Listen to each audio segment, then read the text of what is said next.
রান্নাঘরে ঢুকেছি রান্না করার জন্য। এর মধ্যেই দেখো বর বাজার করে নিয়ে এসেছে। আর আজকে নিয়ে এসেছে দেখো চাপিলা মাছ। তো এই মাছগুলো অনেকটাই আর কি কাটা থাকে ভেতরে, তো বাচ্চারা তো খেতেই পারে না। তবে আমাদের যেহেতু আজকেও মিস্ত্রি আছে তাই জন্য এগুলো নিয়ে এসেছে। আর বাচ্চারা যেহেতু খেতে পারে না ওদের জন্য হচ্ছে ডিম বা অন্য কিছু বানাতে হবে। আর মাঝে মাঝে আবার খেয়েও নেয়, মানে হচ্ছে ওই তরকারিতে দিলে কাঁটাটা একটু বেশি থাকে, তো তরকারিতে দিলে খেতে চায় না। তবে একটু যদি ভালো করে ভাজা করে দেওয়া যায় তাহলে আবার মাঝে মাঝে খায়ও। তো দেখি যদি না খায় তাহলে ডিম করে দেবো, আর যদি খায় তো খেলোই। তো এদিকে আবার মিস্ত্রিরা চলে এসছে। আমরা সকালে কিন্তু একবার চা খেয়ে নিয়েছি, তারপরে আবারও মিস্ত্রিদের চা দেবো বলে কিন্তু দোকানে চলে এসেছি। দোকানে এসে দেখো দুধ আর হচ্ছে বিস্কিটের প্যাকেট নিয়ে নিলাম। আর এদিকে চা বসিয়ে দিয়েছিলাম, চা হয়ে গেছে, এখন চা রেডি হয়ে গেছে।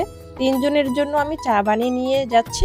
আর এখানে তিনজন বলতে আমার এখানে বড় আছে আর দুজন হচ্ছে মিস্ত্রি আর কি কাজ করছে, একজন হেল্পার একজন মিস্ত্রি। যাই হোক, সবার জন্য ওইদিকে চা দিয়ে আমি রান্নাঘরে চলে আসলাম। মাছগুলো যেহেতু বাছাবাছি করে নিয়েছিলাম, তো সেই মাছগুলো এখন কড়াইয়ের মধ্যে বসিয়ে দিলাম। এদিকে ভাজা হচ্ছে। তো কেমন হয়েছে মিনি ব্লগটা অবশ্যই কিন্তু জানাবে।